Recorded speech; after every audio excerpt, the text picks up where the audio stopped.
Hello, everyone, and welcome back to the Yours Truly podcast. Today, I am glad to have James Taylor Foreman joining me in the virtual studio for another conversation. You may have seen James on my creative roundtable, Not Estuary, where he represented the writer. He runs the Metaphor on Substack, crafting thoughtful essays that explore the world through metaphor, symbol, and prose. Last year, he shared Why I Am a Christian Again, a personal reflection on his return to faith that caught a cultural moment, much like the Anya Hirsi Ali piece around that same time. It's rich with influences from thinkers in this corner of the internet, and we've discussed that in two previous talks. He also had a Twitter thread go viral a few years back, an experience that shaped him in unexpected ways, which we've explored previously as well. Today, we're building on a discussion from the roundtable about his upcoming essay on belief, a follow-up to Why I Am Christian Again. It digs into the idea of hyper-realities in a world of 4K and digital intelligence, spaces that can feel strangely vivid. Before we start, quick reminder, please like and subscribe and share this with friends if it resonates. Leave a comment to keep the conversation going. And if you'd like to support yours truly, consider channel membership, link in the description. Members get podcast previews and updates on my thoughts about the channel and this journey. Thanks to everyone who's already supporting it. I'm glad to connect with James in this online space and hope it leads to something in person someday. Until then, join us as we practice some conversation craft here on the Yours Truly podcast. So without further delay, I give you James Taylor Foreman, the Metaphor. Hi, this is Christian Baxter, and you're listening to Yours Truly, a place we go to think out loud.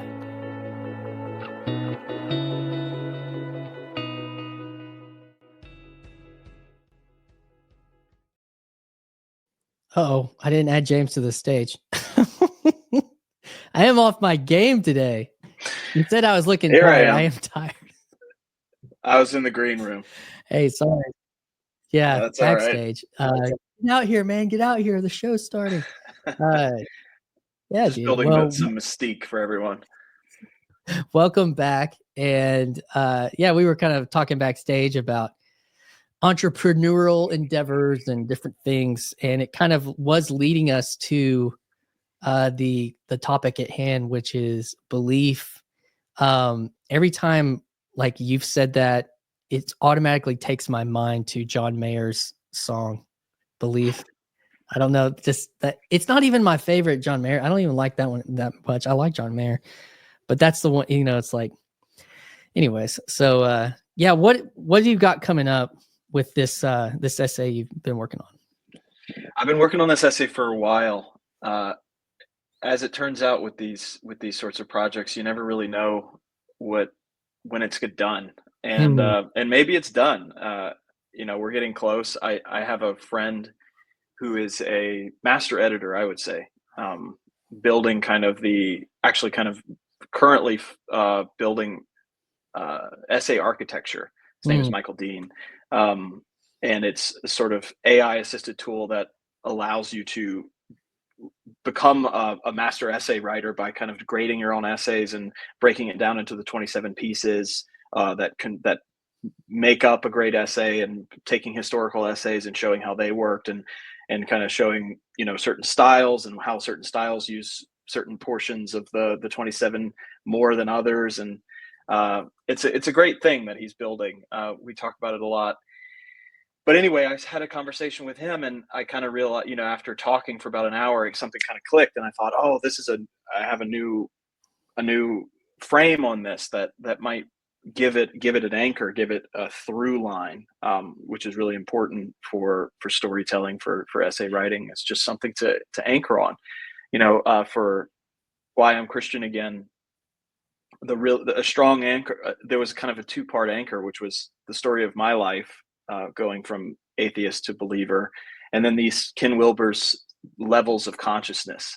I think it was, and Dean actually helped me find that as well. And I think it takes what are a lot of disparate ideas, I tend to be an ideator, and I tend to want to bring a bunch of things together, and it can be chaotic. Mm-hmm. And to find that just strong through line brings people through. It helps people feel not overwhelmed, and it kind of invites people into your world. And when they refer to it, they can go, "Oh, the 7 levels," or "Oh, Taylor used to be an atheist for that," or James, depending on who you're asking. I'm a mystery to Christian, I feel like, because I had different names and different occupations. Right. But Profilicity. yes, I think that's part of also being high in openness is, and you can tell by the way that I'm even talking, because I'm jumping from topic to topic and making connections, and we're both in this world, and we're familiar with the big five and Yep. openness specifically. And I've tested, and I'm very high in openness. I'm as high as you can get on those meters, and that's great, because it means that I'm creative and whatever. But it also presents a problem to me, because I tend to think disparately. I tend to pull maybe even too many ideas into a train of thought, and my identity is difficult for me to pin down, because it tends to I'm interested in so many different things.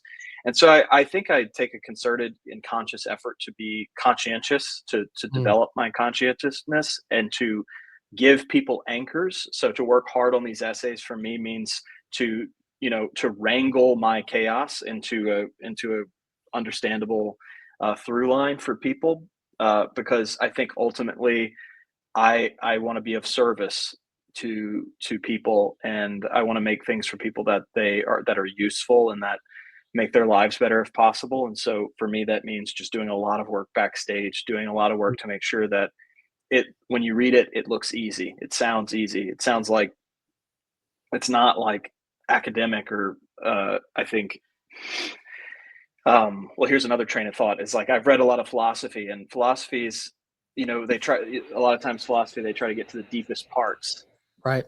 but they sacrifice sort of prose or rules of style or rules of storytelling in order to go there. And that's not necessarily who I want to be. The day philosophy is great, and I enjoy reading it, but I'm more of a storyteller. I'm more of a person who wants to be understood and wants to be legible. And so I fight with myself a lot, because at the same time, I don't want to sacrifice the depth of the thought. And so I have thoughts that feel extremely difficult, and I spend a lot of my time wrangling and wrestling with them to try to make them legible, and to try to make myself legible, so that can be useful to people who might be struggling or might be confused or need direction in life. So that leads me to where we're at, which is believe. And it's this essay I've been working on and we can get into more detail, and I'll just kind of put a pin on it and say that it's about pulling the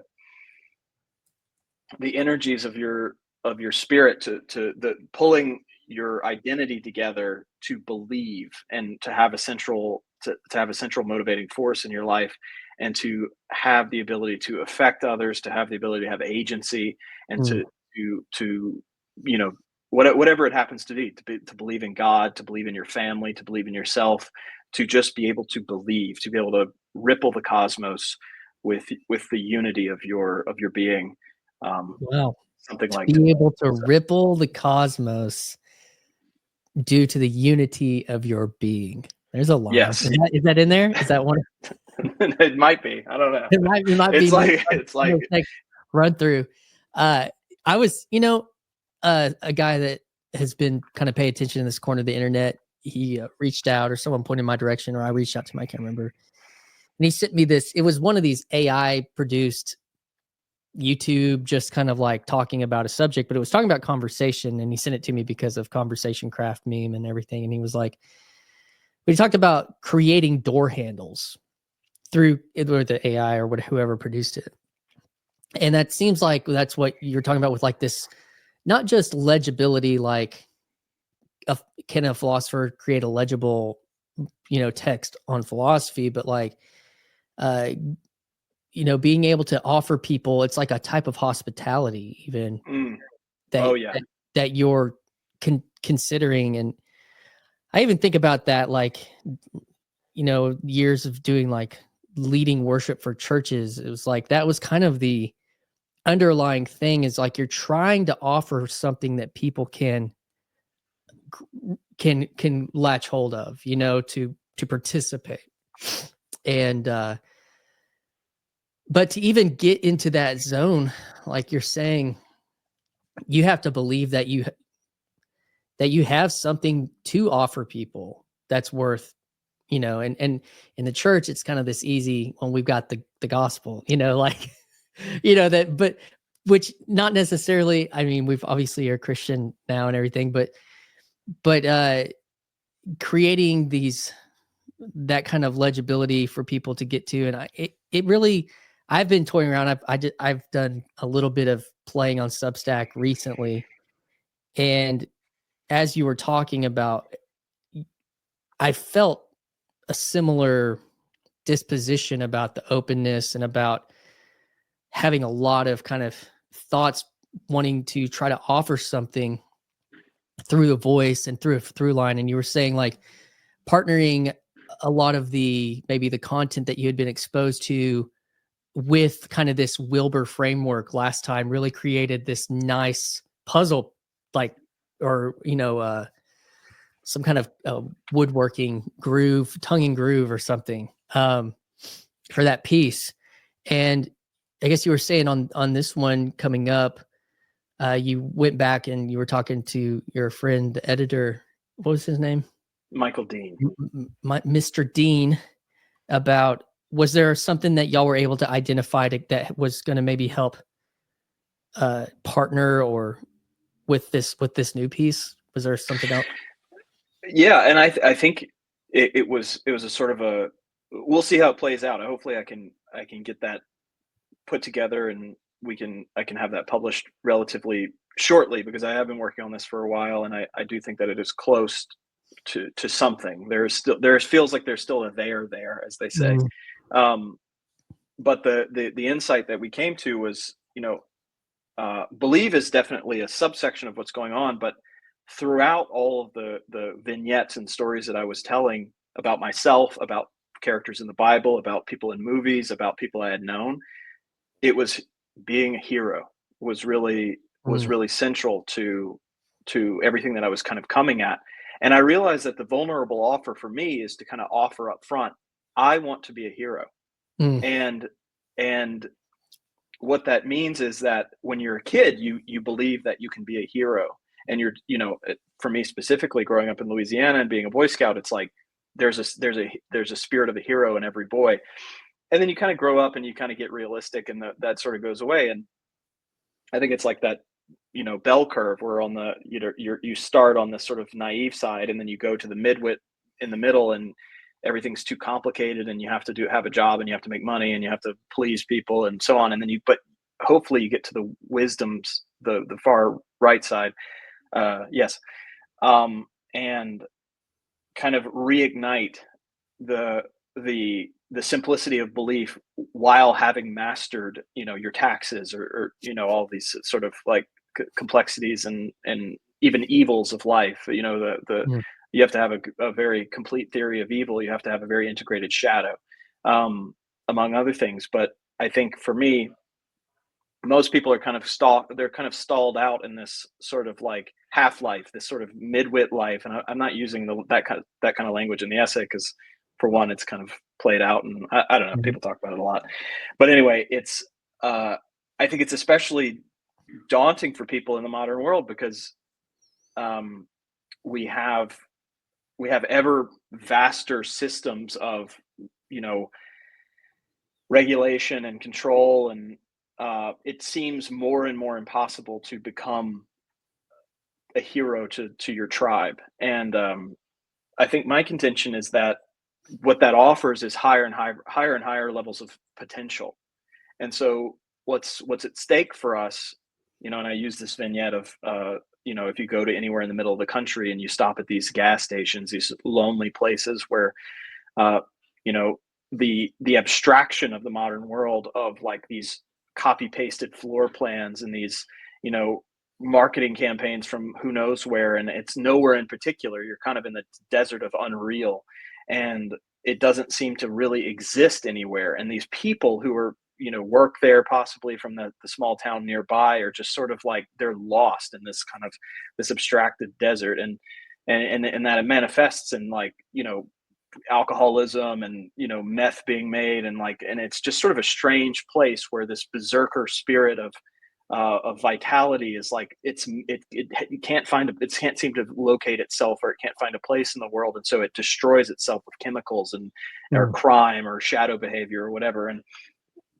And I think it was an interest that those sorts of places were really a source of fascination for me. My family owned a convenience store when I was growing up, so I kind of exposed to that sort of place, and it fixated me, and it was sort of emblematic of my own loss of meaning.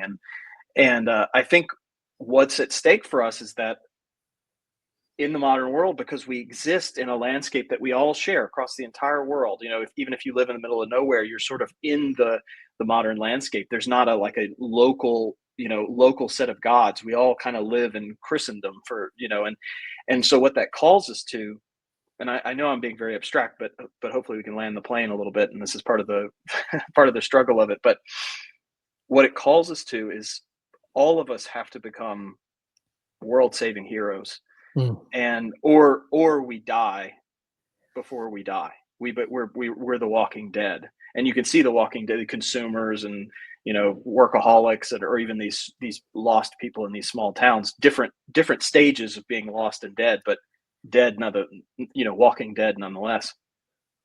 And go ahead, finish up. Well, yeah, just to I guess put a cap on that is just to say we're all called to this universal and cosmic heroism that would ripple the cosmos, like we said in the opening, and if we would take up that mantle. And every day that all of us don't do that, we're the world needs us, kind of. It's sort of in a strange way. It's like we're all kind of this nexus of the cosmos, and we all have a massive responsibility. And every day that we don't do the impossible thing, and it does seem impossible, everyone misses us and everyone needs us. Where's the like, because I relate to that deeply, and mainly because of like this influence. I don't know if you can focus in on the old Jordan Peterson back there, but Jung, and then Hero with 1,000 Faces, and subsidiarity,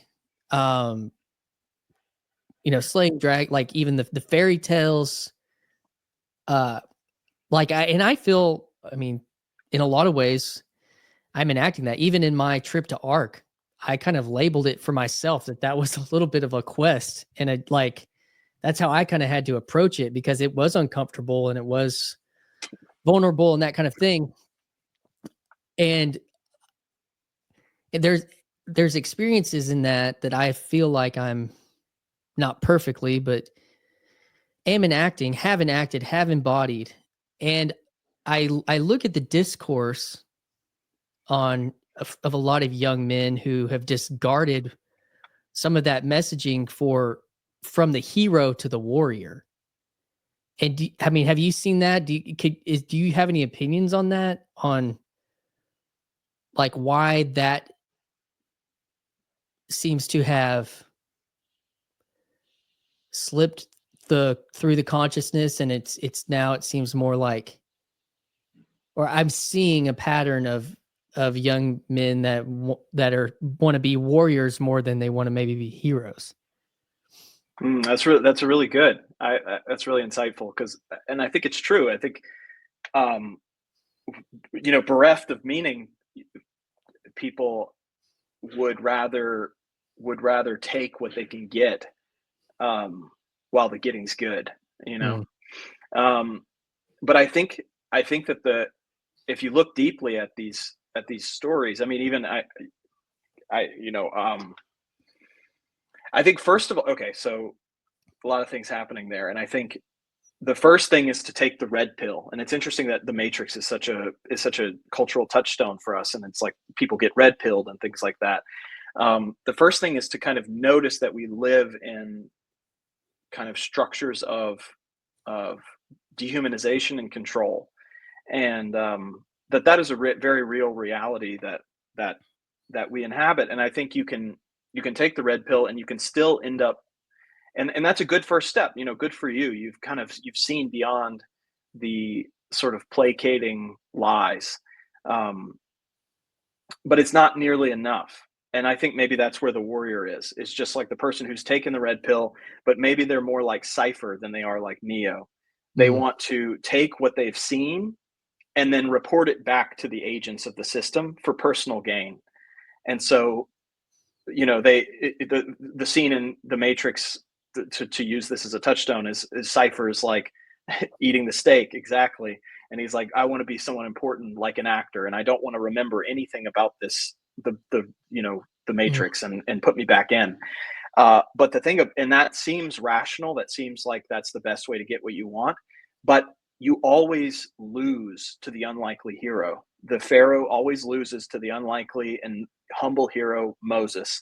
And Neo will always, there will always be a Neo that arises who wins in a way that you can't predict. And so I think, but that's on the other side of sacrificing everything. That's like what Christ calls us to, is like this impossible thing of you have to sacrifice your entire life and your entire being in your body to the point where you might actually die. And like what the impossible chasm here, the leap of faith that needs to happen, is that it is impossible. If you become agentic, if you become like a person who has belief, who understands what the Matrix is, and is able to kind of take that red pill in line, everyone will try to kill you. And the agents are unstoppable. They cannot be defeated. And everybody knows it. Even Morpheus, even these great wise people, you can't win. You can't beat them. And so, but on the other side of them killing you, you are reborn, and it's not possible. And I think you only know how to enter that space of becoming a real hero. What we're talking about is transcending the warrior and becoming a hero, is to just do it. And on the other side of it, you realize that you're doing it, And I think another easier metaphor is like, how do you dance? Do you talk yourself into dancing? Do you learn the moves? It's like, yeah, a little bit, but also you just have to dance, and you only know if you're dancing right if you're dancing right. It's sort of, you can't get there step by step. You can't get there watching movies. Yeah. That's that procedural and participatory reality of, you could read books about dancing, you could get diagrams, you could watch people dance, but until you dance, like, you don't really know dancing. Right. You can even talk about it, you could wax about it, but yeah, when I was 21, I was working at this fairly large church camp, anywhere from 600 to 800 kids a week coming through. So I'm like on the stage playing music, and a bunch of people every week, and it was getting a lot of attention. And I wanted, at that time, I'm pretty sure I thought I wanted to be like, some kind of CCM, something or another. And the guy who was our director, who came in from our corporate office, had worked in Nashville at several record labels that were, he'd worked with big Christian acts like DC Talk at the time, which was big in the 90s. And we could schedule a meeting with this guy. And so I scheduled my meeting, and I was like, hey man, what does it take to make it? That was the question. I was like, what does it take? Because I want to maybe try. And he said, basically, he's like, you kind of have to believe your crap doesn't stink. We were at church camp, so he said crap, so it was and And I remember walking away just confused because like the whole worship leading thing is supposed to be about like ascribing or attributing like attention towards God, right? Yeah, I had to make it as a musician or something, I had to believe in myself. I didn't know how to like fit that on the Venn diagram at the time. Um, but that's one of the things I think about too when I think about that word believe is I always that just and you know part of it I do think was a type of cultural proof texting of scripture that is like, well, this one scripture says this, and so like this defines like the whole picture because if you just read that one scripture and about what is worship or all that kind of stuff, and that's a whole nother conversation. But the issue that I kind of was confronted with was like, do I really believe in myself enough? And I don't, and I don't, I know I didn't. And I think like to really be like and enact that narrative, that personal narrative that you're talking about, like to follow that logos or something like, and so I think what I would say, you know, now that I'm way, you know, close, I'm probably older than that guy was when he was talking to me, you know, I think I would tell people his advice. I don't think it has to do with arrogance. I don't think it has to do with pridefulness. Like it's about conviction and it's about knowing or believing that you are made with logos, with purpose, with being, you know, like agency in a certain way. And I think the lines do seem blurry between arrogance and pride versus belief in self. I don't know if you have any thoughts on that line. Yeah.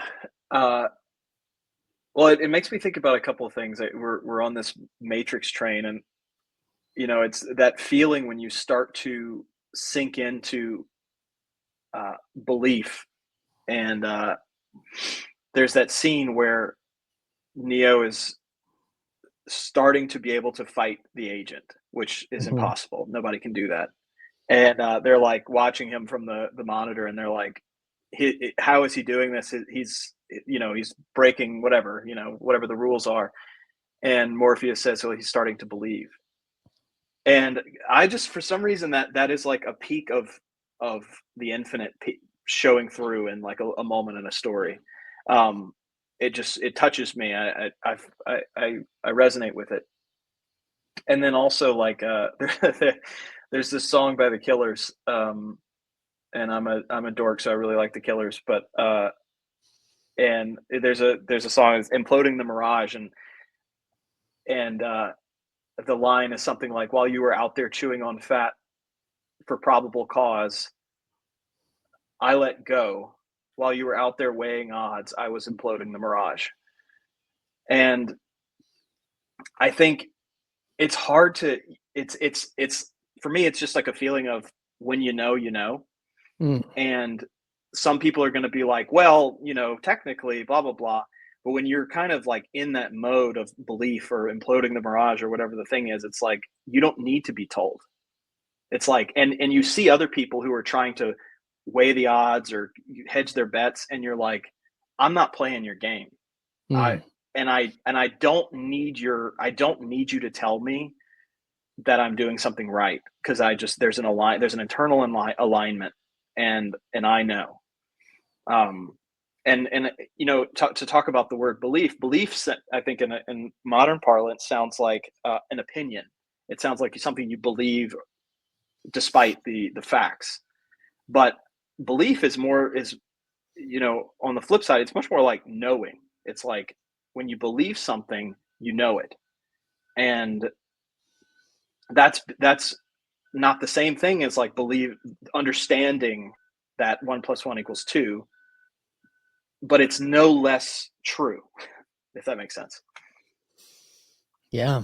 Belief is knowing. What about a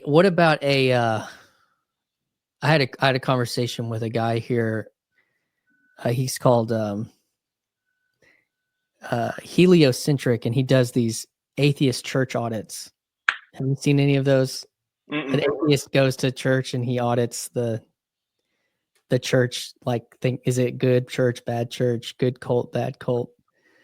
Anyways, his channel's, I mean, he's having some success, I guess, on YouTube. And I asked him, because this has been one of those epistemic or epistemologic, I don't know the right way to say it, questions about, like, is there a difference between faith and belief? Is that, have you kind of wrestled with that delineation any? Well, that is a good question. I'm sure like theologians and people have various answers. That is beyond my pay grade, but it makes me think about, one definition of faith that I've really clung to is that faith is what you act out when you no longer can see the light. So you learn something, you believe something when you can see the truth. You see, like, you have a spiritual moment, you kind of interact with God, you believe it is the right thing to do, is to do whatever God tells me to do, despite whatever I think in the moment. And then you leave that situation and you no longer have that spiritual insight. And so you're sort of in the dark. But faith is just continuing to act out what you knew to be true when you were in the light. And so I think faith is a little bit maybe less emotion driven. It's like faith is just this thing. It's like, I know this is true. I don't feel it anymore, but I'm going to do it anyway because I have faith. So that, like, is a more than choice. But the belief is almost like something where that you almost don't have a choice but to respond to, like, because something true happened. Right. Like, you encounter truth and there's not, I mean, I believe this to be true. These, I mean, the reason I guess I'm probing some of that is just because those are like I think our culture's relationship to those words has been, severely tainted by that. When I asked that guy who's an atheist, do you think there's a difference between belief and faith? And he said no. So, and I feel like that word faith was co-opted into, like, a cultural parlance, like of the news and of like atheist discourse, like, like faith is belief. Like, you did say it's like believing in what you can't see, but you're not believing in what you can't see because you're just just choosing to, because it's what mom and dad said or something. It's like based off of some experience that caused you to believe, or some truth that is why you are still acting in faith, I guess. Right. Well, I mean, it would be like if you experienced the truth that you should be on a diet. Faith is not eating what you shouldn't eat, even though you no longer can see that that's true. Faith is just enacting what you knew to be true when you no longer can see it. So you need faith all the time, because you can see things at certain times that you can't see at others. And it's various levels of clarity. And so it's not an irrational behavior. It's the most rational behavior, because at times we default to short-term gain. And I think, among other things, what God is the spiritual arc of being that has the longest term in mind. It has not only longest term, but infinite. It is like, would this, a rational thing would be like, well, should I sell out my friends to make this money? It's like, maybe in your lifetime, that is a good bet. But in your kid's lifetime, and whatever time scale, it's going that you twisting the fabric of reality is going to snap back, and you're going to regret it. And God is an experience of playing the game of life with the infinite in mind. And so faith is just when you experience the infinite, when you have a spiritual experience. A spiritual experience is just experiencing all possibilities at once. It's realizing the truth of certain patterns. Faith is just the ability to act out the longer term pattern, despite the fact that we have short term urges. Yeah, I like that. And faith is more connected to practice. Yeah, that's been some of the conversation with Jordan Hall, and he's been like referencing like the Greek pistis for the word faith, and kind of tying it to this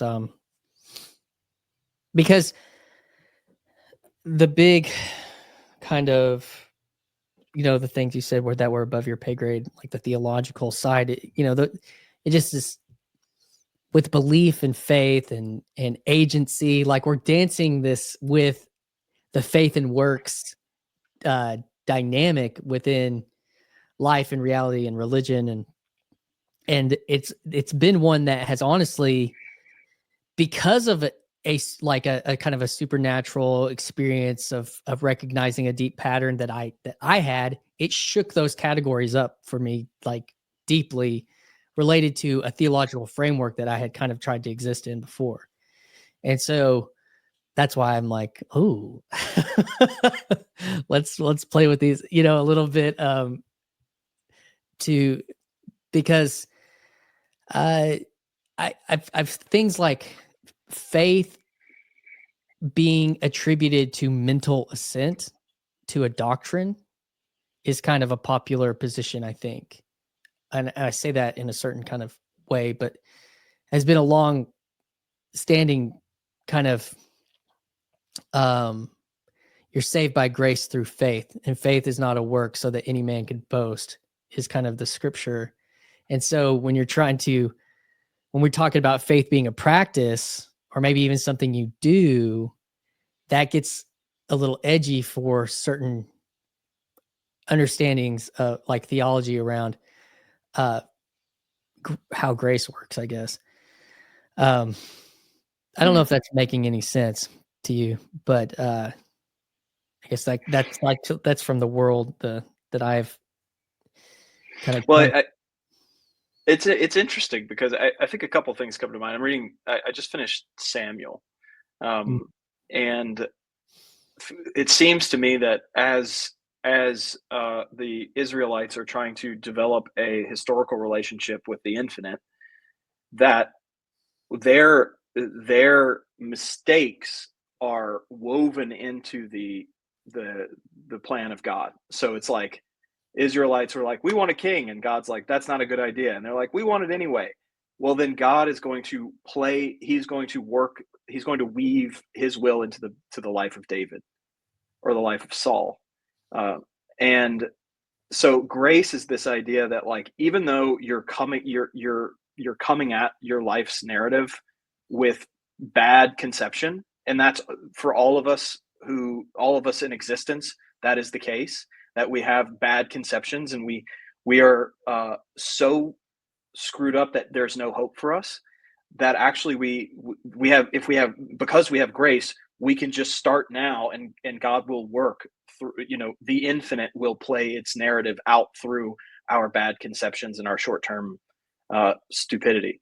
And so I think, watching that develop historically is really interesting, and watching that, play out with David, and then how that develops into the life of Christ, and so on. Yeah. And then the other thing, there was another piece that came up for me that you said, but it's evading me right now. Maybe it'll come back. Well, so the other, so I don't know if you were contrasting in your essay about like the places of nowhere, like a gas station or even maybe an airport, but it's like, is that, and then you go into a conversation about the hyperreal related to beliefs, and we haven't really got into that section. So could you frame, or what do you mean when you say that something's hyperreal? This is something that I feel a deep conviction about, that I need to communicate, but I don't quite know how to put words to. Mm, And I think one thing that is uh, striking me as very relevant, and I'm having trouble communicating why I feel that it's so relevant, is that we could not think or conceive of ourselves as individuals before the advent of alphabetic language. And his I think this is a little bit difficult, and some of this is like Owen Barfield, and some of this is David Abram. Spell of the Sensuous is also a good book. And also Origin of and History of Consciousness by Eric Neumann, just to kind of give some background to these ideas. But basically, uh, before alphabetic language, there was pictograms, which it's just basically uh, you make a drawing of a specific thing in your specific landscape. And our Dawkins made this observation that any adaptive organism is a sort of inside out reflection of their environment. If an alien were studying a bird in a certain environment, the alien could work out the exact nature of the environment that the bird developed in, because the bird's physiognomy it's exactly like adaptive to where it is. And so our minds, our inner landscapes are exactly the same. We've developed a uh, a mind. Our minds are like maps of our landscapes, and that's how we developed our cognition. Is like we knew where everything was. Everything was animate with spirits. There was, the waterfall is where the gods were, and everything was sort of imbued in the landscape, and that was sort of a reflection of our internal. If the hillside was on fire, there was something in your mind that was on fire. There was something that you're very integrated in the world, and that's how tribal people are. And we do not remember what that's like. And it's something Owen Barfield points out, is like, if you want to read these ancient texts, you have to have the ability to unknow. You have to have the ability to imagine what it was like, what the dream-like being was of a individualistic being.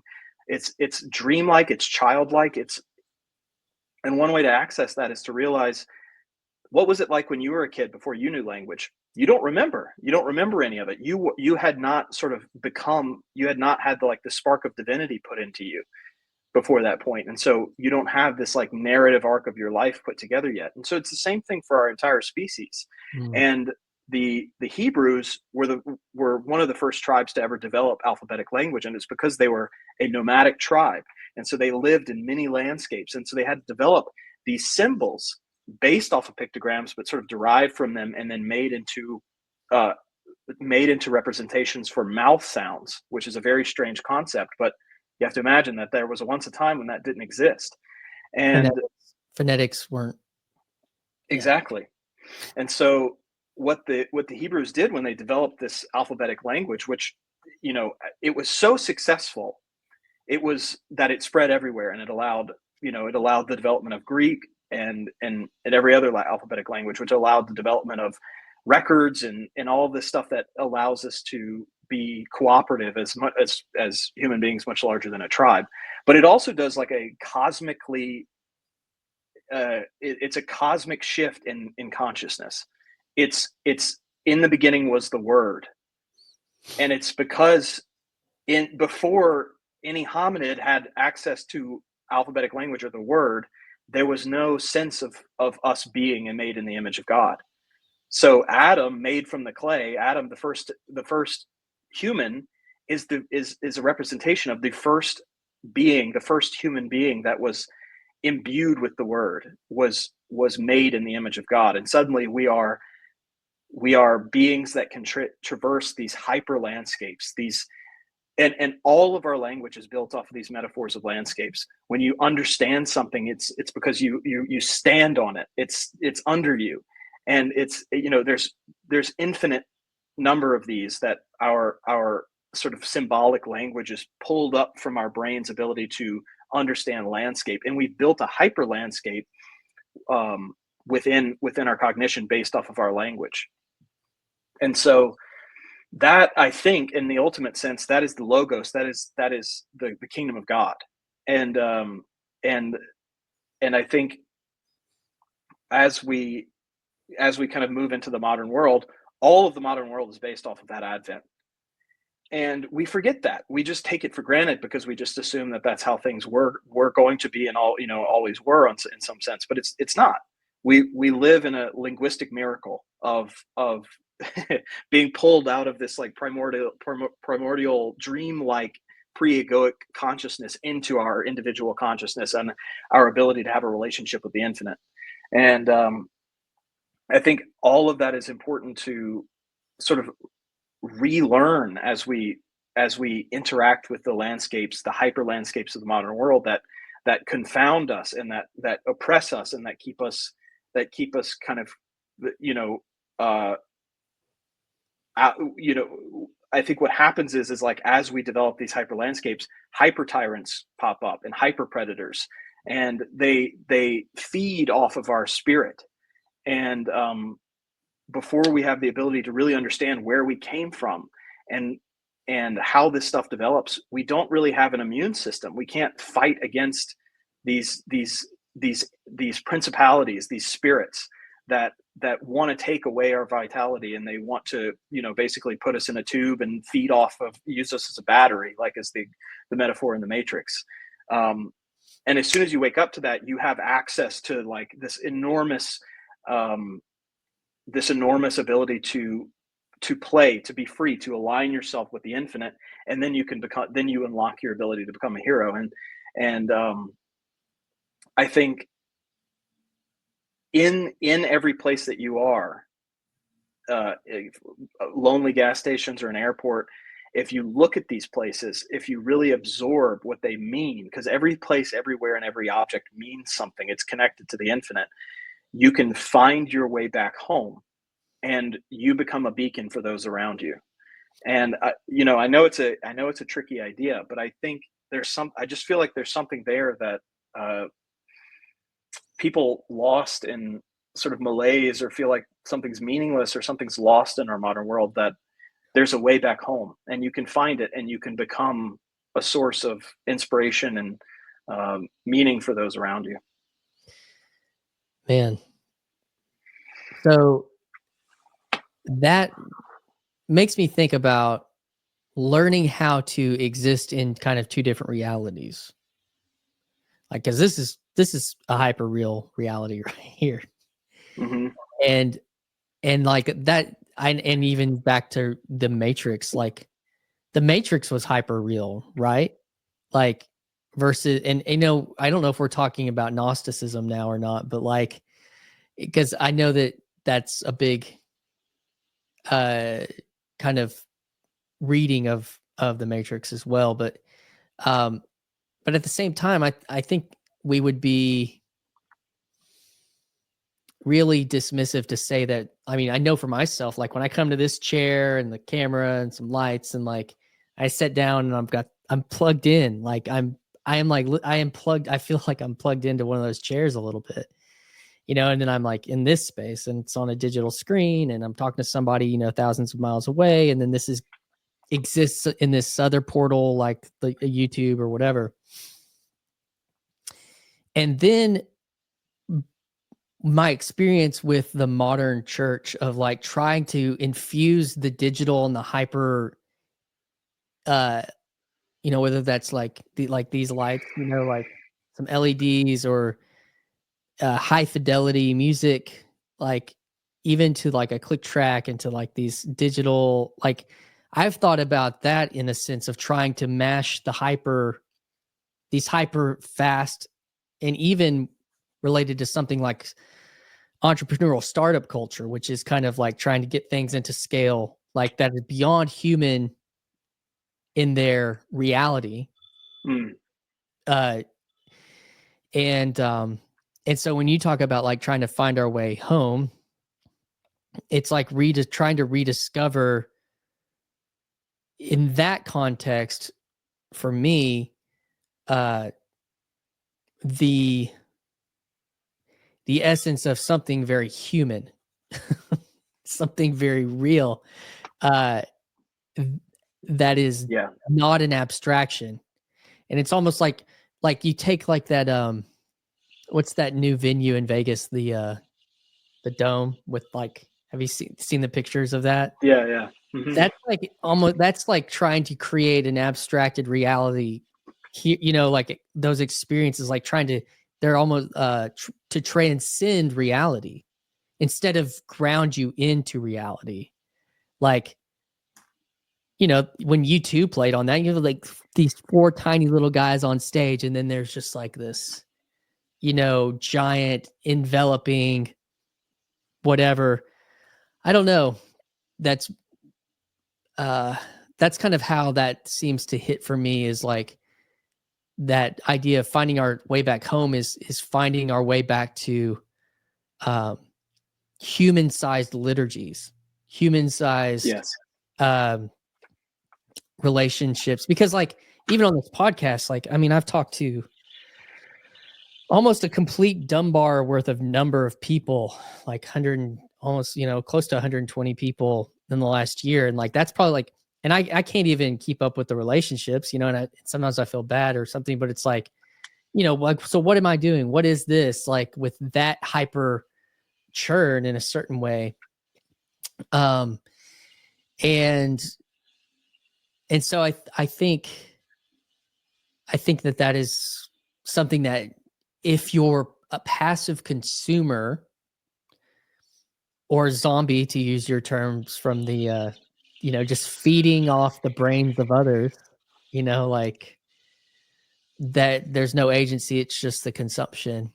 And that's almost why, like, even in this corner with what Paul Vanderklay has done, is he actually has done something kind of incredible by encouraging agency through his randos, through even his live streams, that inviting people to just come up, be seen, be known, have to be a person, like you can't. And I would even hearken that to a little bit to, some people said it's the podcasting thing was overstated in the recent election, but like there definitely was like this group did and this group didn't. And the group that did, people saw like 9 hours worth of that person like shooting the shit. And so it's like, that's a lot different. And that is, in a certain way, a version, a more closer version to some kind of personhood and agency, I guess. Now, there's a lot of layers of things happening on those levels and stuff, but I don't know, those are some of the pieces that I'm like, that those are the door handles that I'm turning and opening, I guess, related to that frame. Oh, the other piece was the language, going like, which was the foundational point. I recently had a conversation with a guy named Ethan Kahi, and he was the guy that said he kind of had this conversion talking to Grok, like a religious conversion. And some of his thoughts that he wrote about and spoke on were related to like the fundamental of language that is kind of, I don't know, we may be like running up towards or against here soon or something. I don't know if that's what you're feeling with like the Hebrew. And yes, well, I think there's a bunch. I think you touched on exactly where it is. I think the finger feels on the pulse, so to speak. But I think the reason that I go towards the origins of language is because at the base of all of this is our embodied reality. And that is what it's all built on. And there's no escape from that. And so I think ultimately you have to go low. You have to face death. And, Christ spent three days in hell and rescued Adam and Eve. There's something really profound about that. And I think what the Gnostics, if I understand them correctly, and I'm sure I don't, are I think the mistake perhaps there is that as you start to realize and unravel these grand mysteries, and as you start to have these experiences of, oh my God, we live in a matrix, you start to gain power. You start to Mm. be able to play within the landscape, and start to think that you can make things true that are not true, that are Uh, not embodied. And what happens is ultimately is that the devil takes you up on a mountain and says, I'll give you all of these kingdoms. And the Gnostic, I think, says, all right, I learned the secrets. That sounds good. And I think what we're called to do is to deny that. Again, impossible. So it's mm, already impossible that we've gotten there, and now to deny it is also impossible. But we're that's what we're called to do anyway. And I've met a lot of Gnostics, sort of, they wouldn't necessarily call themselves that, but I've met people that have sort of broken the code, and you know, I wrote about it a little bit, but I talked to a guy at a party in Austin, and he was like, I made a documentary, and I'm the one who put about Hillary, uh, and I put this idea into the public's consciousness, or I put the idea that Trump wants to have sex with his daughter in the public consciousness. I don't know how true that was, but that was kind of what he was bragging about. And he was sort of this libertarian sort of guy that's like, I can do whatever I want because I know how people think, and I know that there's like mythological origins. So, for example, like Trump wanting to devour his daughter it maps nicely on like Jupiter devouring his children. And so yeah. we're keen on like going, oh, that must be true. And he was kind of was showing us that he had sort of a mastery of these deep secrets of how our consciousness was built. But he was not yet a hero, because I asked him, I was like, do you think you're a good person? And Mm. he like fixated on that question. He was like, he's worried about that question. And I think that that's like the logos sneaking in and going like, actually, if you play this out, if you try to bend reality, you're going to lose. Moses is going to come along and beat you. Mm. And people don't really know why, but they have an intuition about it. And I know that they have an intuition about it because if you ask them if they think they're a good person, it bothers their conscience or whatever. Um, and and so and I guess that brings me to another point, which is I think that every person, this stuff sounds like esoteric and difficult. And the only reason I offer all of this stuff and I'm interested in all this stuff is just like, it's just a way to get to talk us out onto the dance floor. Cause it's really not that complicated. You don't have to know anything. You can be quite stupid and be quite wise. You can have low intelligence and have no ability to play in this verbal abstraction. Actually, you're probably better off because, because it's simpler than you think. And I think that the only reason that you need to represent it in these complicated ways is to sort of talk your own sort of inner devil Mm. into playing along with the infinite. And if it doesn't accomplish that, then it's worth nothing. And in the final analysis anyway. That's uh interesting. And the part about, I couldn't help but when you were talking about that guy feeling like he cracked that code, it kind of harkened back to when I mean, because the conversation that we had about that Twitter post that went viral, like you had a feeling, like in response to that. Is it something connected to what you were just talking about with that guy at the party? yeah, well, because I learned a little bit about how public consciousness works, and learned how. I was like, well, if I write it like this, then people will it might go viral, and it did. And I was just like, well, it was just, I was like, what's this worth? I'm going to keep doing this forever? I don't think so. And so Mm. like, it wasn't it lacked authenticity. It was designed to capture audience, and so I could chase that forever, and I could build a life off of that, but it would be built on sand. It would be worthless because I know that it would fall, and that's why it makes me anxious.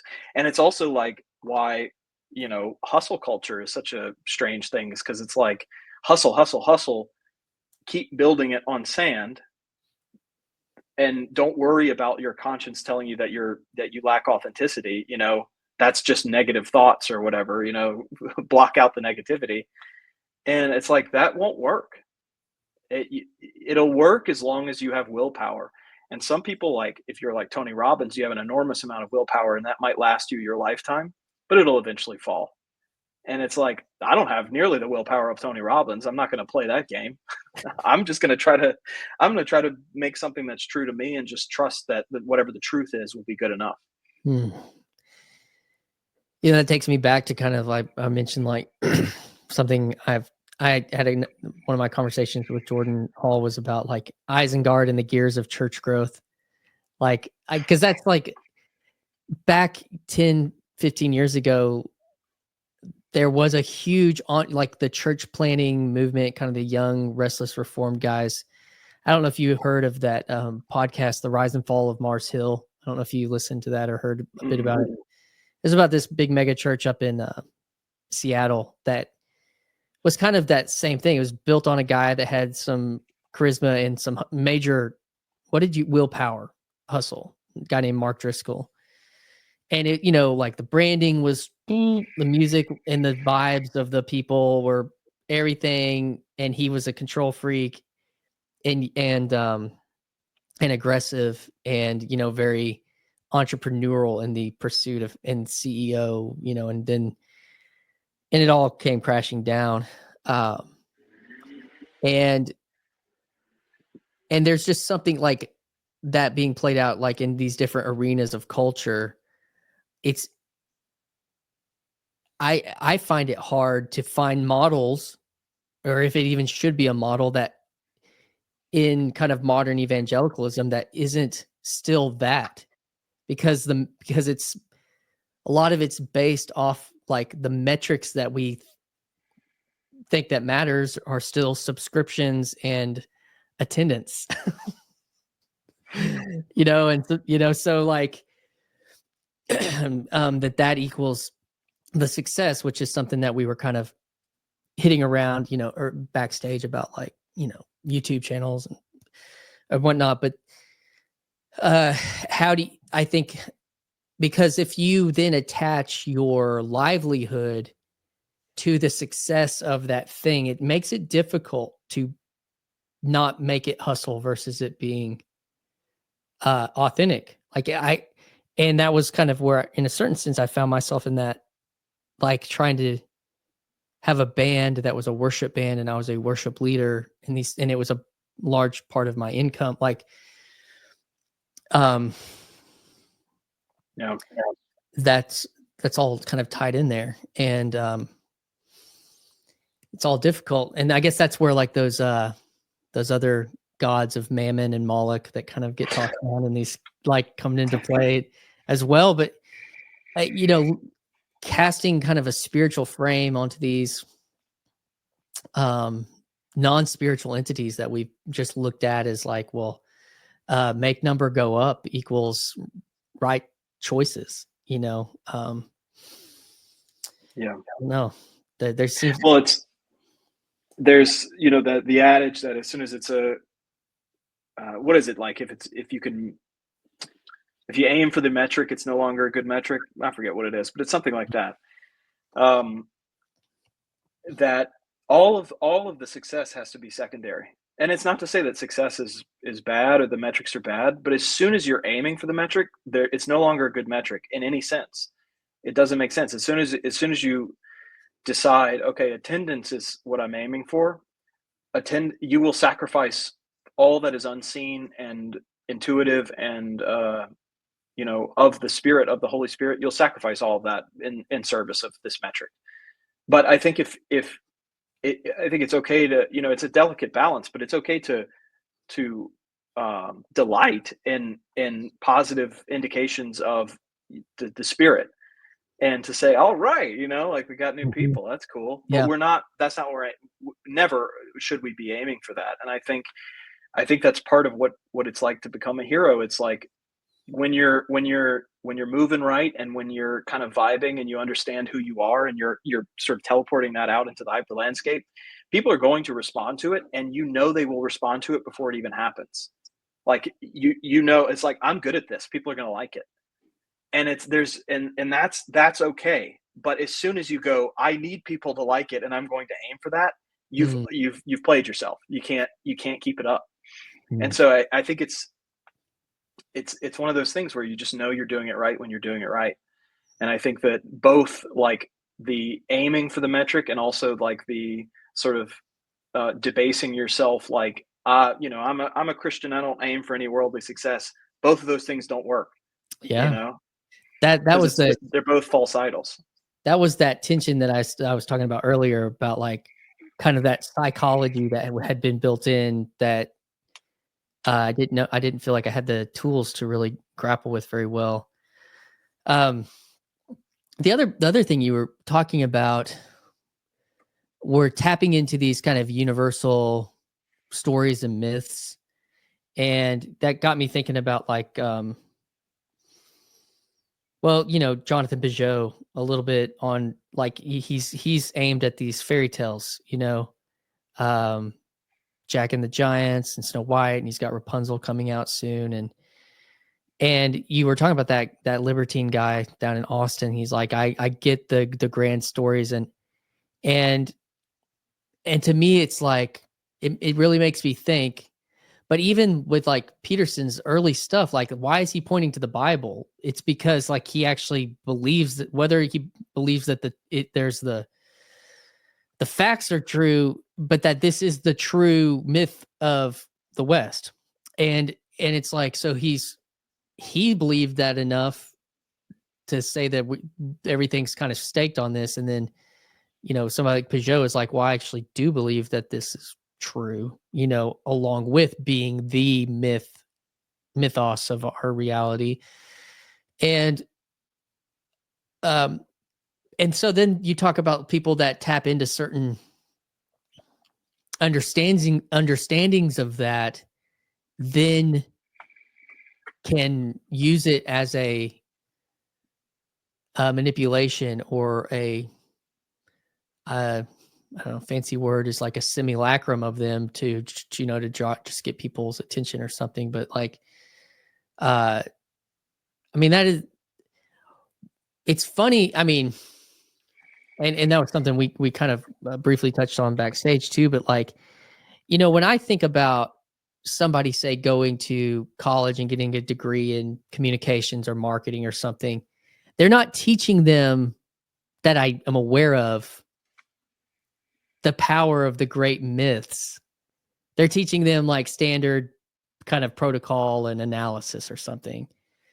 But it sounds like the people that really understand that stuff, they are tapped into some really deep historical realities. Is that accurate? Well, I think it's accurate, but I think the people who are if you ask people who are successful why they're successful, they don't know, and they're going to give you bad answers. For the most, not everybody, but for the most part, when you ask a great athlete why they're a great athlete, they don't know, and they'll just the left side of their brain will just make up some bullshit, and they'll tell you that what it is. So yeah, I think that people intuitively know this stuff, and if you shut up for long enough, you'll know what to do. And it's you can kind of learn about the historical realities of it, and it kind of gives you kind of girders or like guardrails to more effectively channel your intuitions. But a lot of the very successful people that I know don't talk as much as me. And so like me.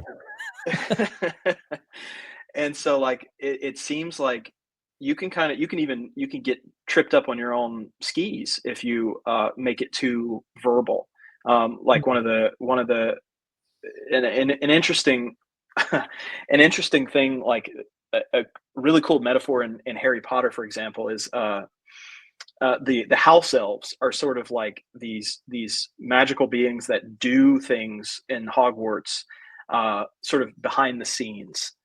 And it's like, that's your intuition. There's always like a million little elves doing things for you that you can't put words to. But what happens is, if you, in the mythos of Harry Potter, if you give them clothes, if you make them conscious, they no longer work. It's fantastic. It's very funny. And like Hermione, this character who is very sort of, she's kind of a bean Cerebral. counter. Yeah. Yeah, she's very fixated on making things conscious. She keeps trying to put clothes on the elves. And it's like, they don't want it, first of all. And if you were to do that, it would make the unconscious conscious in an inappropriate way, and you would know it would no longer work. And so I think, there is something to be said for just you don't need to know. You don't need to talk about it that much. Unless you're just interested. And I guess unfortunately that's what I'm cursed with. Curiosity. Yes. What cat is it killing? Our success. That's interesting. That even has like a little bit of an Adam and Eve motif there too. Like the conscious made conscious about the clothing.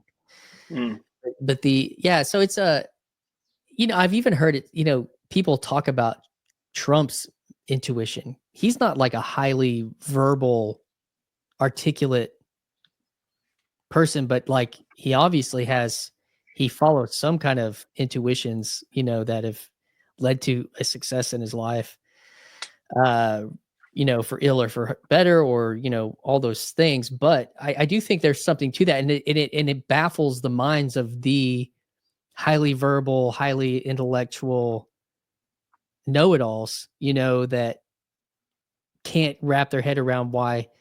And so it kind of speaks to that you're talking about, that intuition. And you have a history of from the deep South in Louisiana, of kind of some shamanistic culture, even like, and I would assume that there's something there as well about how that plays, like intuition plays into those kind of, I don't know, those kind of roles, or voodoo, I guess, is the thing. I don't know if there's a connection there. Well, I don't know exactly the connection with voodoo, because I come from Cajuns, which are like purely French people. Yeah. So there's not the Creole, like Haitian mixed in there. But the Cajuns, I guess maybe just inspired by the atmosphere of Louisiana or whatever, but there's Catholics in Louisiana. The Cajun people are by and large Catholic, and there's a faith healing tradition in my family, which is very Christian. And faith healers have always been around, and I believe it. And it's I think it's one of those things where bean counters want to do like double blind placebo studies, and it's like, I think the easy retort, at least just to begin with, that is like, well, what is a placebo? We have this like, I think we've talked about this before, but it's like we have this like gap in science where it's like we're controlling for placebo, the idea that people magically heal themselves. It's like, what? And it's like we put it in a box and called it placebo, and now we can like dispose of it. But actually, what I think, part of what's going on with like faith healing and many other things, is that what that attempts to do is expand the placebo effect, but not in a way that you're saying like it's not real. What you're doing is you're optimizing for intuition. You're optimizing for doctors used to prescribe people go to the seaside if they're feeling the malaise or whatever. And I think that there's a lot of untapped potential in that side of medicine and of healing, and I don't think that there's anything to be gained by trying to figure out where it starts and where it ends. I think that there's just parts of our lives where that are just they must be experienced. They must be experiential and not categorized. I think there is a line of where it starts and ends, and it's called pharmaceutical profit. Yeah. Oh, if there's not a pill for it, then you can't, make any money from it. But I mean that, yes. And that is it's almost too simple. Like we want complex answers to our problems when our problem might be friendship, or our problem, not to discount that there are deep, there are deep sicknesses and deep, imbalances and those types of things. But sometimes it's, it's like a lack of friendship, or it's a lack of vitamin D from being kind of being so far away from, like you were saying, like the, that indigenous reality that we've, like I'm in a room with LED lights, like with the blinds closed, so it's like,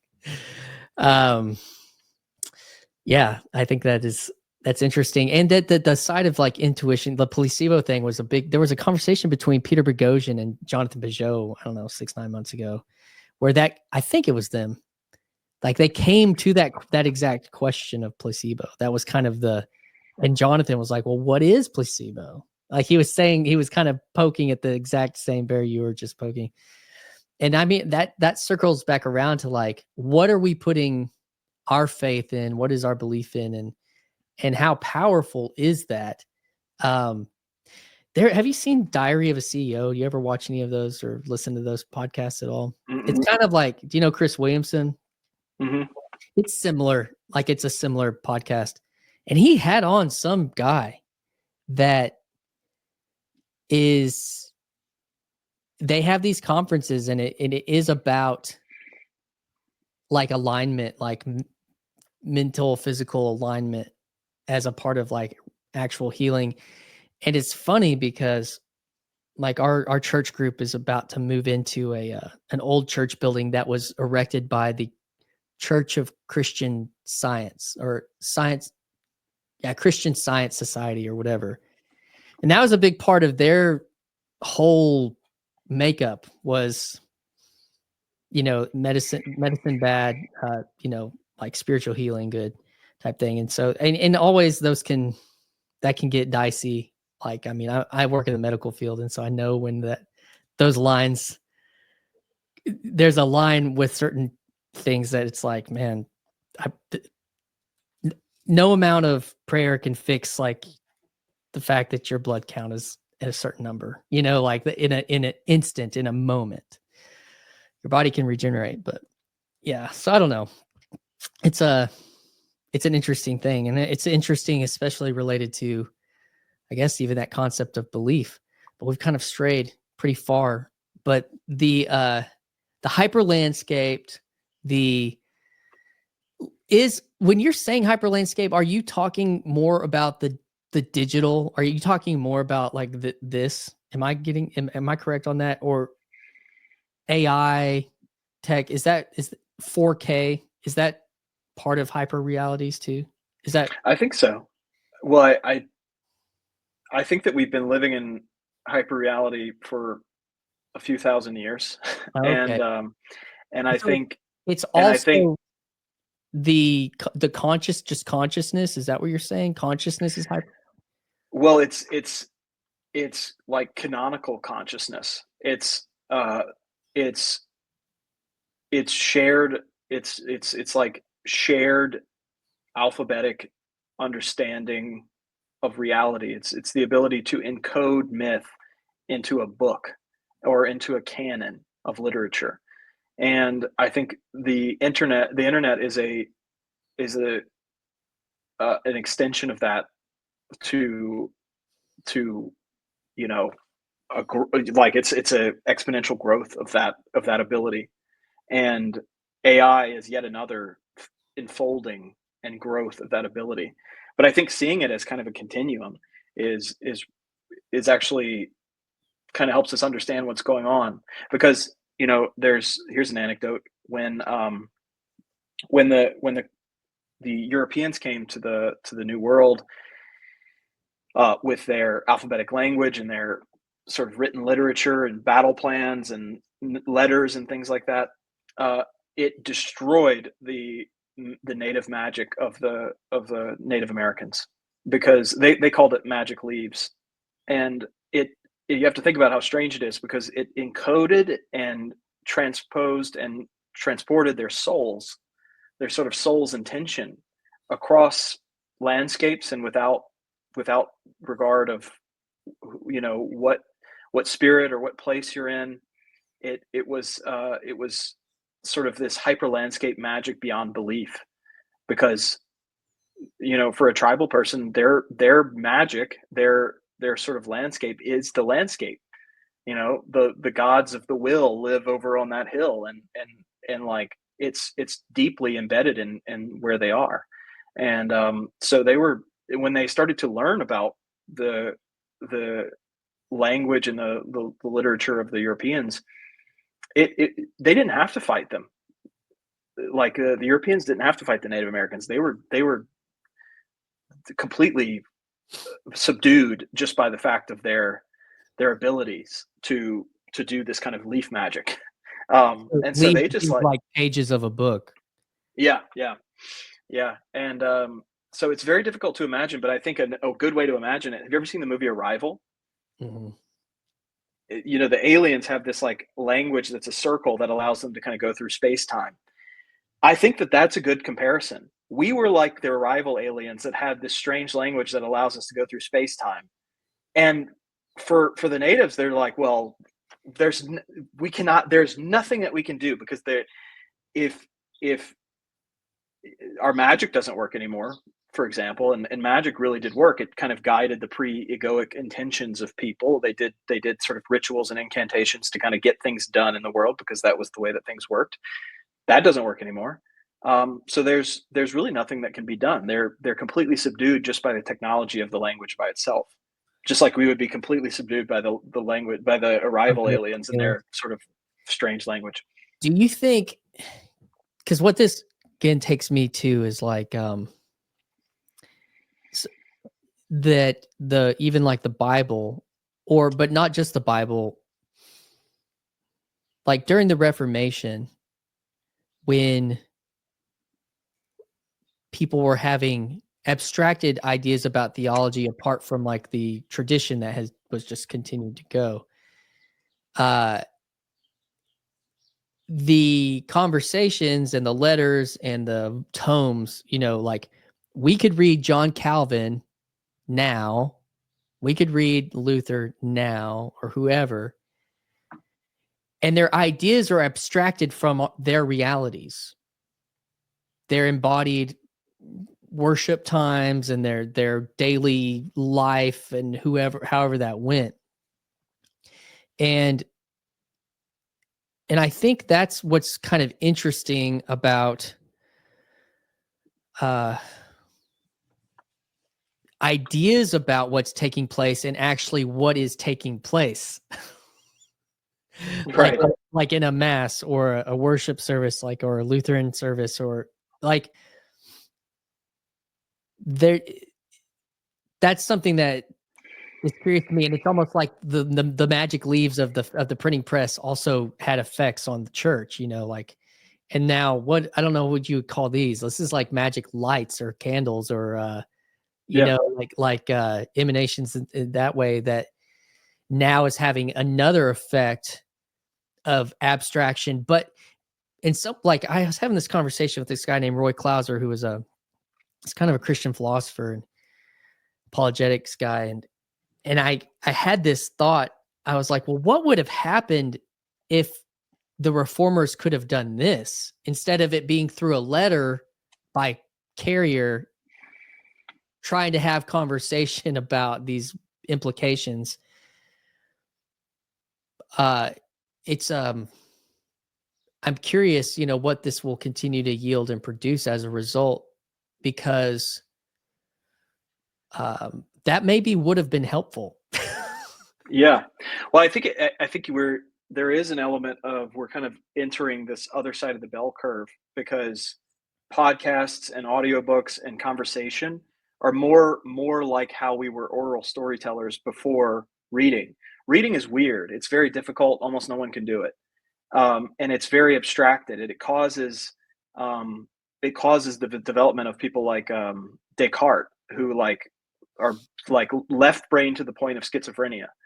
That like, and you can kind of see this in the way that he writes about, like, he sees animals or like maybe even other people as like automatons. Like he doesn't, and that's symptomatic of having very low activation in your right brain, because there's not this embodied like contextual sort of mythos awareness. Kind of And so antisocial behavior.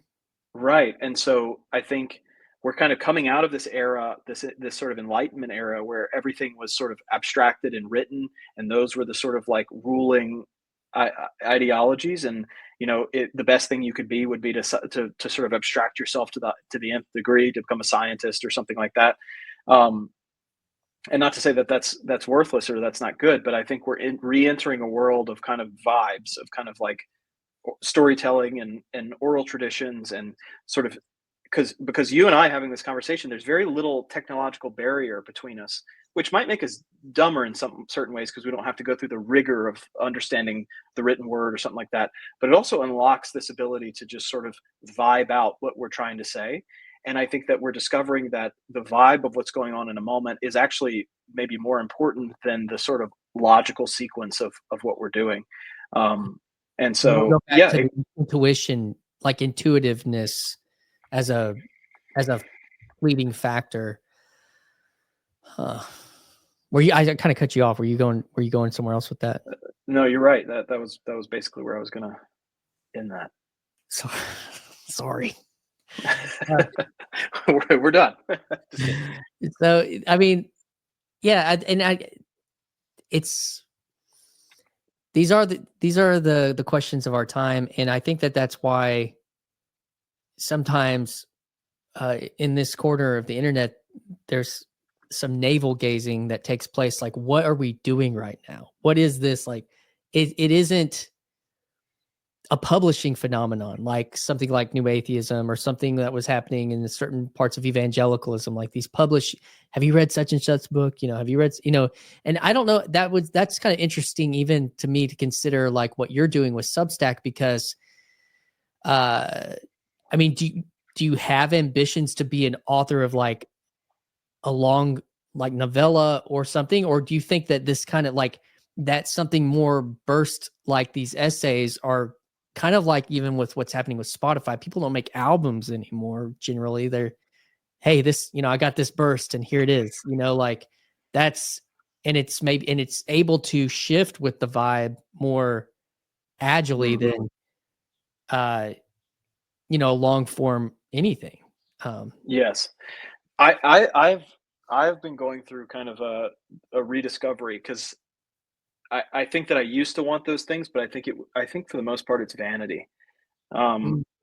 And I think I actually don't care about those things if I really think about what I want to be doing in the world. And actually, what's coming to me much easier is having these conversations or writing things that I don't care, if this particular group of publishers like it, or I don't consider any of that. I just write about what is most pertinent and relevant to me, uh, whatever I'm interested in. And at the same time, I'm like really interested in these. Like I'm kind of involved in the AI thing, and I foresee a time when the production costs of making the next generation of storytelling comes down enough where that I can do it with my friends, and that we can make stories and in the way that we want to do it. And I actually don't think that I think the institutional like gatekeepers.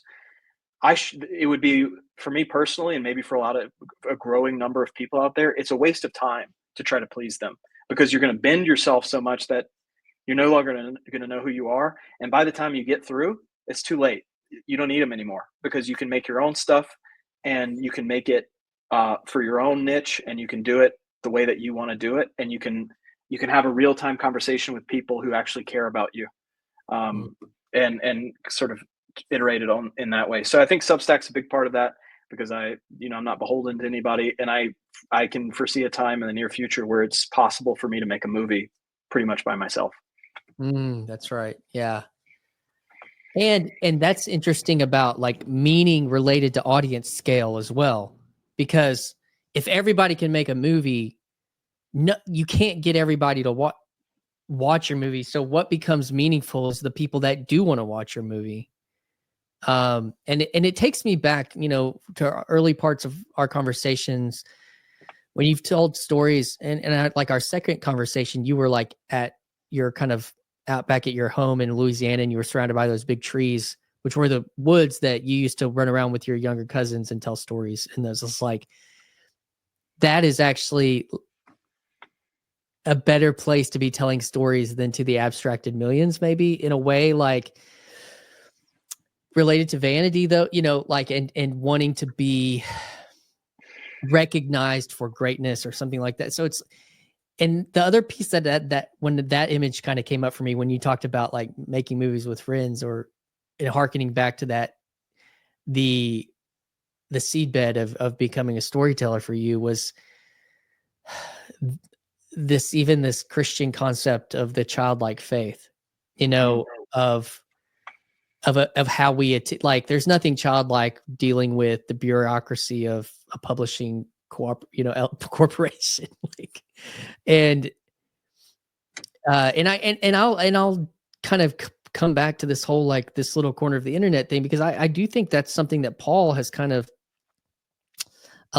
because he didn't just say, we're going to make this thing be real and it's going to be an adult thing. It's like people are still kind of playing, and and inviting other people to play in sandboxes and those types of things. And so I think there's a lot to that. And like you were saying, everybody's going to have the ability to self-produce music, video, fake photography, or edit photography, or and I think people are, I've looked into it relatively deeply, and I think that people are more afraid of it than they should be. Yeah. And I think, people have always been afraid of this kind of thing. And like when it became possible to mass produce movies, it's like Disney made an empire just based off of this emerging technology that everybody thought was low class, and not real art, and had fundamental concerns about like our humanity. Like, what about painters when you can just take a photograph? Like, there's always that fear. But I think what really, if you weren't, and people are always babbling in Hollywood about like, well, AI is stealing my work and they're not going to pay me. And it's like, who cares? Like, just because if you wouldn't do it anyway, then you shouldn't do it. If you're not playing, if it's like if you made a recipe for a delicious meal and you enjoyed it with your family, and then AI like scanned your recipe and made that part of its learning set, it's like, oh, now that experience is worthless because AI stole it and I don't get paid. It's like, that's ridiculous. If you didn't want to make the meal, don't make the meal. And I think we're going to enter a world where it's like it's easier than ever to kind of like represent your inner world in a way, and it's going to be a lot of like myth and sort of things flowing around, and we're going to have a much more high fidelity conversation. And who made what, and copyright laws, it's like, get over yourself. Who cares? In my opinion. Well, yeah, I mean, that's like, there's holding things captive. Like, back to Disney's held certain stories and ways to tell those stories captive from people who could maybe do something else with them. My wife was like, I need you to set aside today. She's back in school, and we finished college in 2000. She's finished in 2007. And so now she's working on her master's, and she had never done a PowerPoint presentation ever. And so she's back in school, and I'm sure it's some, standard that has to be, make them do X PowerPoint. So we got on to Prezi this morning, which is like this online presentation software. And it was like, give us your topics, and then do you want AI to make your presentation? And I was like, Megan, you waited so long to do PowerPoint that you actually don't have to ever make a PowerPoint. There you go. You actually don't. And that was almost to that point that you said, is like, maybe we're dumber for not having to like know how to like program computers and set up, different, like if you're on a webcam, there's just like, boop, like maybe we're dumber for not knowing how to like put together a PowerPoint presentation. I don't know if dumber, you said that, but it's like, but it was so interesting to me as someone who has had to do presentations for a living, like when it comes to like Sunday morning slides like that, was like a part of my life. And it was like she skipped PowerPoint as a craft or a skill or something that you had to like develop professionally. Like she just skipped it. Like I thought that was pretty profound. Yes. Well, and I think, if you're intrinsically drawn to some kind of craft, like, I don't know, making a PowerPoint or something like that, you're going to know it better in some ways, but if there's always, people still make tables, even though there's IKEA, and still people still paint. And it's like, it's because they're drawn to that. And it's because it enriches them and they become a more interesting person overall, but we don't have to paint in order to see what Trump looks like. Just take a picture of him. You know what I mean? And so I think it's overblown, and there's I don't know that there's much to be afraid of beyond, our ability to destroy ourselves, which we've always had that ability. What would be it? How would we destroy ourselves? What would be, I guess, what's the scenario that you think of when related to the AI that we were just discussing? Well, if our spirit is not aligned with the logos, the machines that we produce are going to also not be aligned with the logos, and that's going to produce disastrous results. But it'll probably be local. If China produces an AI that's aligned with Chinese whatever, it's gonna hyper produce bad results, and they're gonna lose this sort of like gods of the different landscape arms race. And so like whoever is spiritually aligned most closely will produce machines that reflect that, and it will prosper and others will fail. And so it's the same as it's always been. There was John Vervaeke and Jordan Hall and Christian Master Piero, I think that's his name. I think he's the one that co-wrote The Meaning Crisis with Vervaeke recently.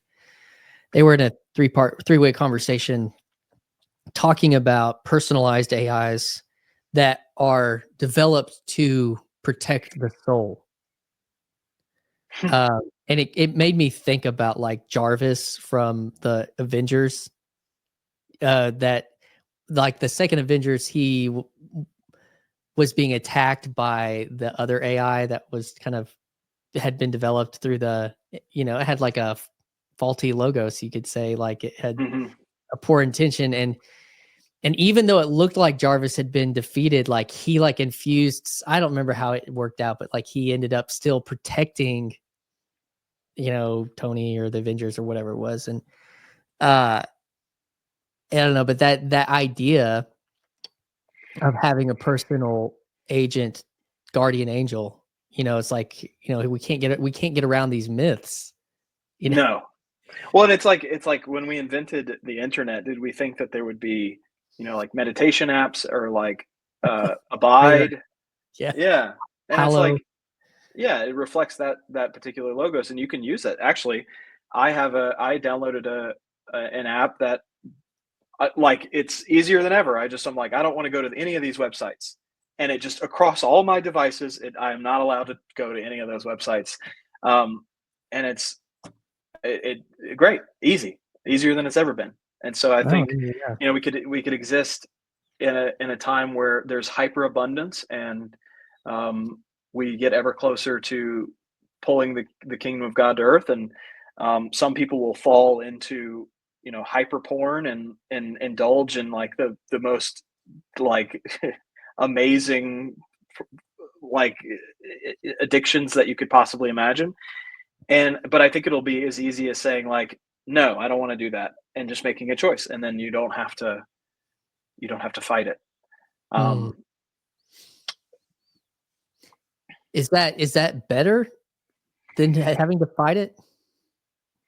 In some ways, and in some ways, no. I mean, people, Socrates said that if reading became widespread, that no one would remember things.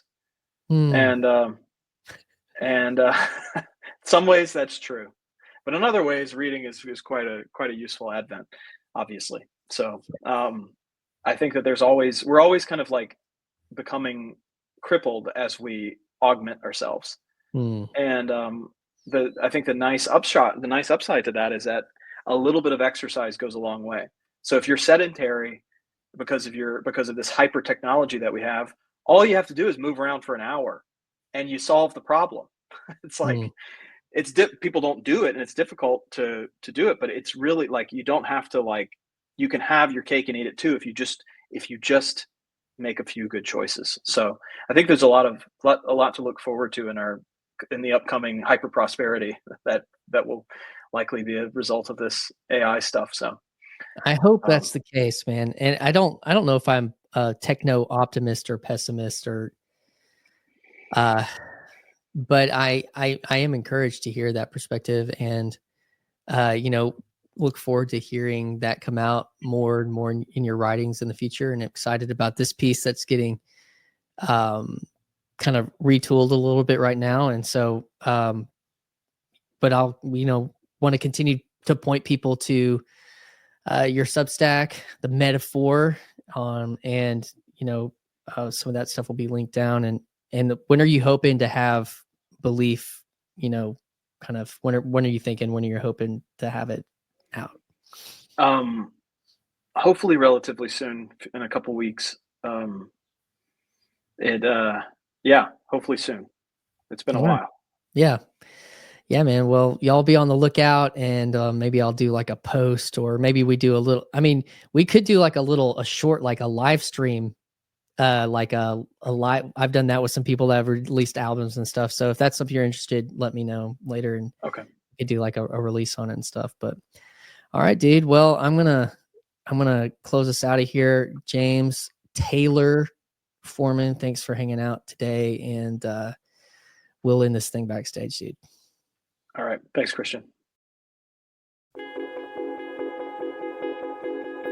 Hi, this is Christian Baxter, and you're listening to Yours Truly, a place we go to think out loud.